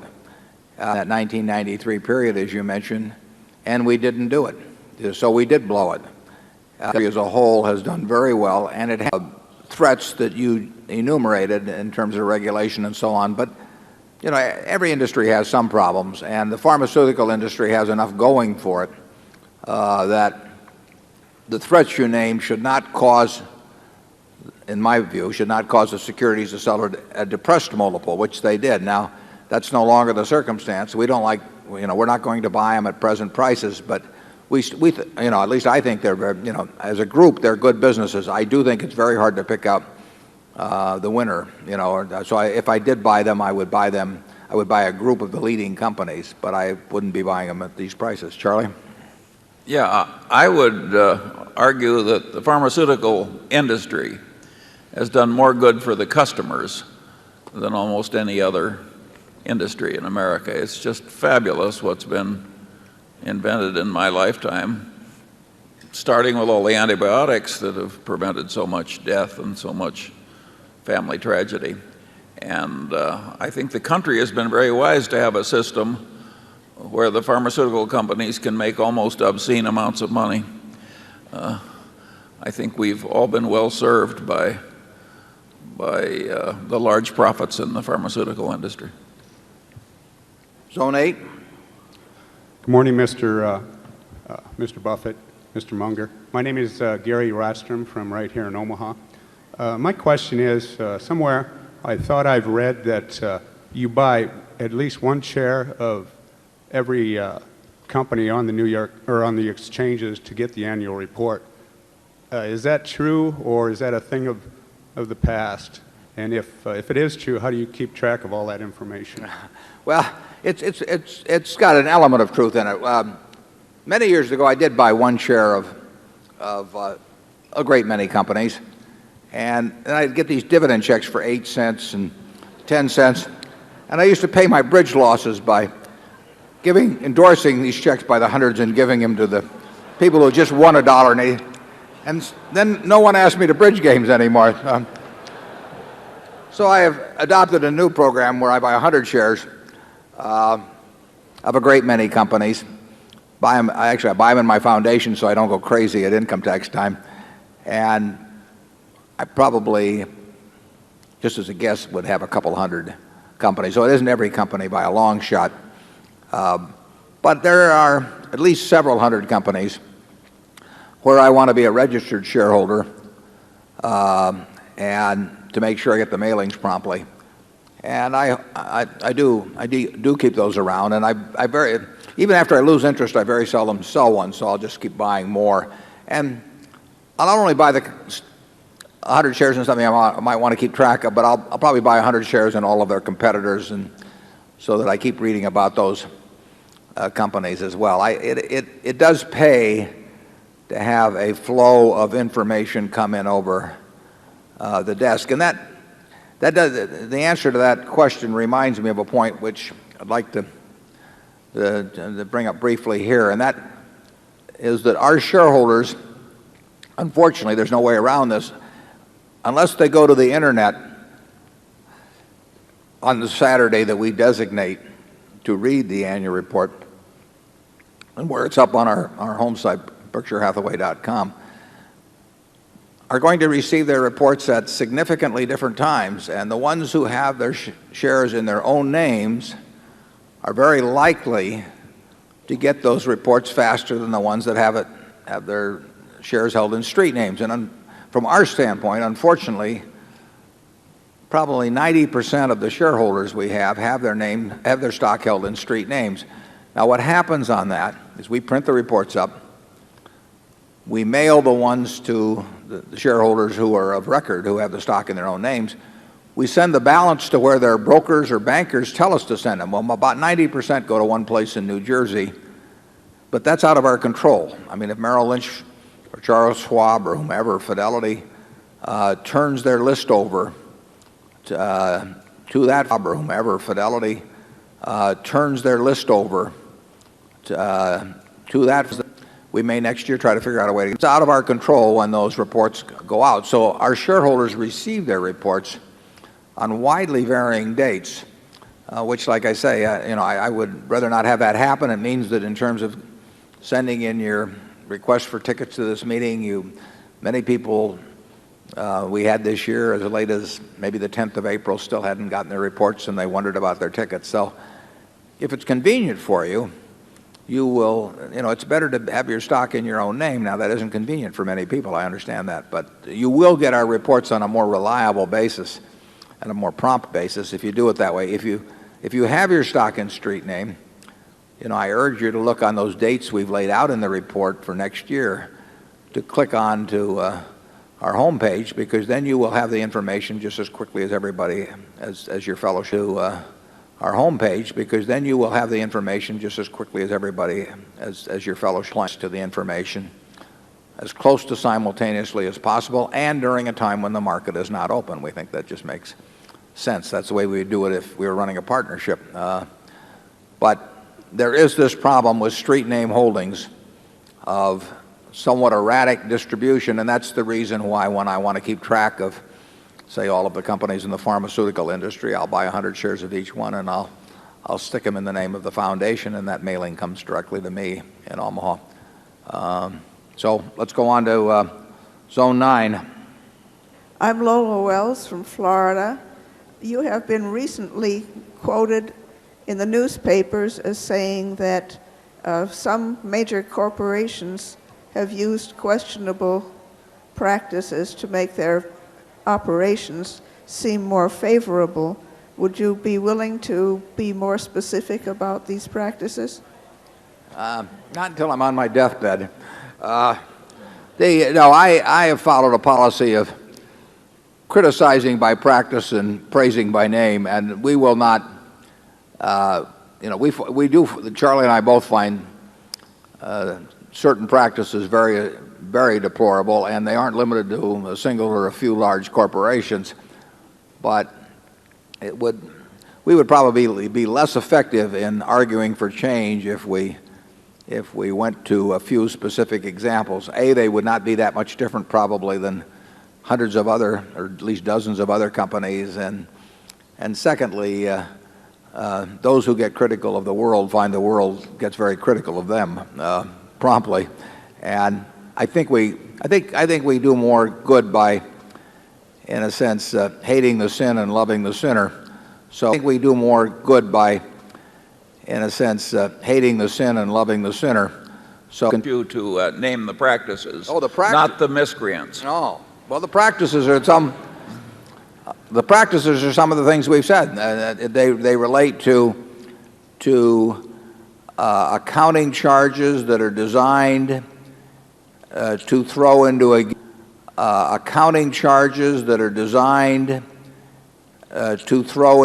subsequent periods in the earnings account out, or to inflate earnings in future accounts. There's a lot of that being done. There's a lot of it that's been done. The SEC under Arthur Levitt, who I admire enormously for his efforts on this, is making a concerted attempt to get corporate America to clean up its act on that. But it'll only be because somebody hits them over the head. I mean, it has become totally fashionable to play games with the timing of expenses and revenues, and frankly, until the SEC got tougher, in my view, the auditors were not doing enough about it. I think that in terms of hiding compensation expense and not recording it in the case of options and all of that, I think companies now have the option of recording option costs in the income account, but you have not seen any great flood of people doing it. And actually, the way they show it in the footnotes is quite deceptive in my view, because they try to make assumptions that minimize what the income account impact would be, but the cost to the shareholder is what counts. I mean, that is the compensation cost as far as we're concerned, and that's been minimized. The whole effort to engage in pooling rather than purchase accounting has seen a lot of there's been a lot of deceptive accounting in that respect. There's been deceptive accounting on purchase accounting adjustments. So those are the kind of things we're talking about. Charlie? Yeah, it's the big bath accounting and the subsequent release back into earnings of taking an overly large bath that create a lot of the abuse. We could name names, we won't, but I mean, we have seen firsthand managements who think they are doing, they say they're doing what everybody else does. The truth is they are now, because everybody else is doing it. And it takes some outside force, in this case probably the SEC, it should have been the auditors, to clean up the act. For the SEC, it should have been the auditors, to clean up the act, because once it becomes prevalent, the fellow who says I'm going to do it fair and square, and he says, why should I penalize my shareholders by doing something when legally I can get away with doing something else? Charlie? Nothing more. Good morning, Mr. Buffett and Mr. Munger. My name is Robert McClure, and my wife and I live in Singapore. My question concerns insurance. In the 1994 annual report, you made the following remarks, and I quote, "A prudent insurer will want its protection against true mega catastrophes, such as a $50 billion windstorm loss on Long Island, or an earthquake of similar cost in California, to be absolutely certain. That same insurer knows that the disaster making it dependent on a large supercat recovery is also the disaster that could cause many reinsurers to default. There's not much sense in paying premiums for coverages that will evaporate precisely when they are needed. So the certainty premiums for coverages that will evaporate precisely when they are needed. So the certainty, thinkable proportions, is a major competitive advantage for us," end quote. As I said, that was in the 1994 annual report. Please give us an update on those remarks. Would you say that that competitive advantage you described is intact, or would you go so far to say that it has been enhanced over the past 5 years with the merger of General Re and with what's happened in the supercat insurance industry? Yeah, I would say that reputation, certainly the reputation is it's stronger than ever. I mean, Berkshire's preeminent position, it's stronger than ever. I mean, Berkshire's preeminent position after any conceivable natural disaster, that reputation is stronger today than it's ever been, and General Re's reputation right along with it. I would say the commercial advantage inherent in that reputation is very important. I can't tell you exactly how it rates compared to 1994, but I can tell you that it's important. It tends to be more important when we're reinsuring other very large entities, either primary insurers or large reinsurers, than it is with a smaller company. The smaller company probably focuses on that less. But we are writing probably this week a very large cover for a very important reinsurer. I don't think they'd want to buy that from almost anyone else. I mean, a couple of people maybe, but they could decide not to buy it from us because they might not feel they wanted to buy it. I think in this case they will. But I don't think they would have a list of 10 people from whom they'd buy it, and they're too smart for that because it's a very high-level cover, and if that is called upon, there will be a number of people whose checks will not clear, and Berkshire's check undoubtedly will clear. So it is a number of people whose checks will not clear, and Berkshire's check undoubtedly will clear. So it is a big advantage, is significant. How much it translates into, that can vary from year to year. But I think it's a permanent advantage that Berkshire will have. I mean, I think 5 years from now and 10 years from now, and particularly after there has been a huge supercat, it will be a great asset to Berkshire to be thought of as essentially, as I've described it, as Fort Knox. And we will pay under any circumstances. And there aren't many people in the insurance or reinsurance business that can truly say that. And when the very big cover comes along, we should have very few competitors. Charlie? Well, I think that's exactly right. Okay, Zone 11. Good morning. Richard Corrie from England. Could you please say what was the main factor which produced the very substantial gain in intrinsic value mentioned in your report?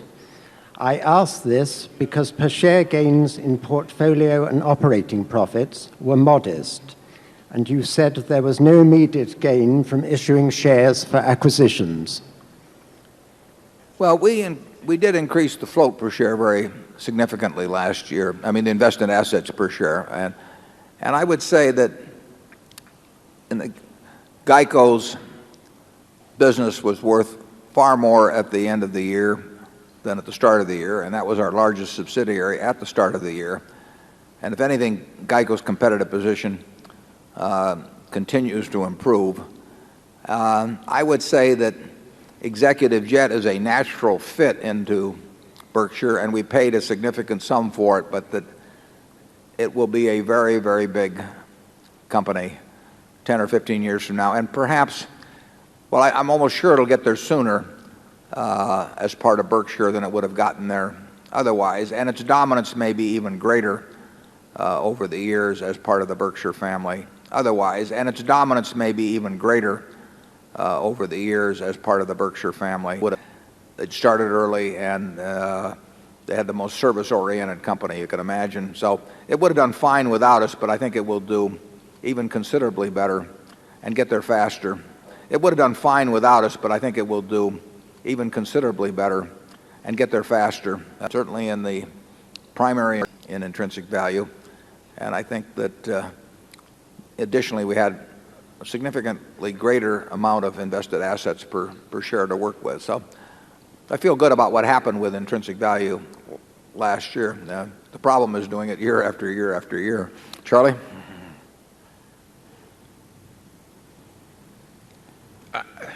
Just basically, we have a wonderful bunch of businesses, and we have a float that keeps increasing, and a pretty good record of doing pretty well in marketable securities. None of that has gone away. Zone 12. Hello, my name is Elias Canner, and I am from New York City. Mr. Buffett, thank you for this entire weekend. I met you at the ball game on Saturday and at Goratz yesterday. It was a great honor for me each time. Thank you. My question is this. Mr. Buffett, will you groom a younger man or woman as your heir apparent? If so, when might you do this? When I say younger, I mean a person 15 to 20 years younger than yourself. Of course, I'm not complaining. You're the best in the world. Well, 15 or 20 years younger is a lot easier to do than it used to be. A large percentage of the world's population is now eligible. We have today the people to take over Berkshire. There's no problem about that at all. They have been named in letters that the directors have, and they are in place. Exactly who will be the two people will, of course, or it could be one person, will depend on when Charlie and I are out of the picture. I mean, if we'd written the letter 10 years ago, it might have been different than today. It might be different 15 years from now. So our death or incapacity, the timing of it will determine exactly who will be the current person in that letter. But we have those people in place. They don't need to be groomed from this point forward. They exist. They're ready. They'd be ready to run Berkshire tomorrow morning, and I think you'd be quite pleased with the job they did, and that's why I don't worry about having. I've got 99.75% of my net worth in Berkshire, and I don't want any of it sold. If I knew I was going to die next week, I would not want it sold in the coming week, and I don't want it sold after I die. I feel very comfortable with the businesses and the managers and the successor top management that we have at Berkshire, but I just don't want them to take over too early. Charlie?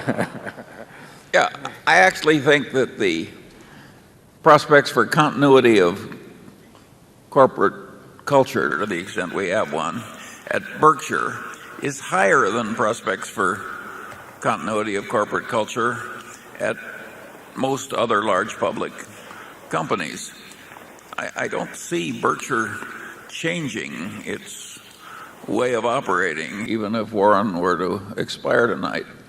And I think that the capital, the fresh cash, would be allocated less well. But as I've said at past shareholder meetings, well, that's too damn bad.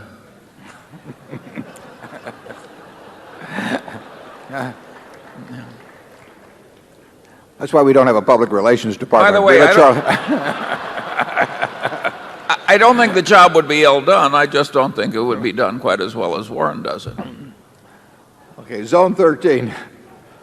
Good morning, Mr. Buffett and Mr. Munger. I'm Carrie Blecker from Wellington, Florida. Thank you for stopping by the Convention Center before, Mr. Buffett. It was nice to see you again. My pleasure. Recently, much has been made of the fact that Berkshire is the largest company to not be included in the S&P 500. Do you gentlemen have an opinion or what is your opinion as to whether Berkshire should be included and why? Thank you. Yeah, that's a question we've gotten asked quite often since the General Re deal was announced. Berkshire, if you talk to the S&P people, I think they would say, and I think they've even said it publicly, or at least a representative has, that we certainly qualify in every way that, except from what they might term the liquidity standpoint. It's probable that maybe it's 6%, maybe 7% of the investment funds, the equity funds in the United States are indexed, and the number is, or the amount is going up somewhat as we go along. I saw an article to the contrary on that, but I think they had it wrong. The amount of money, index money, is, in my view, rising month by month. So if you were to put Berkshire into the index tomorrow, in effect, you'd have a market order to buy 6 to 7% of the company, or roughly 100,000 shares of A. That would not be good. The stock would obviously spike up dramatically, as some stocks already have when they've been added. There have been some. I've looked at the list of all the companies that have been added, and some have moved up substantially. And we would have there'd be even more impact at Berkshire than the typical stock, because our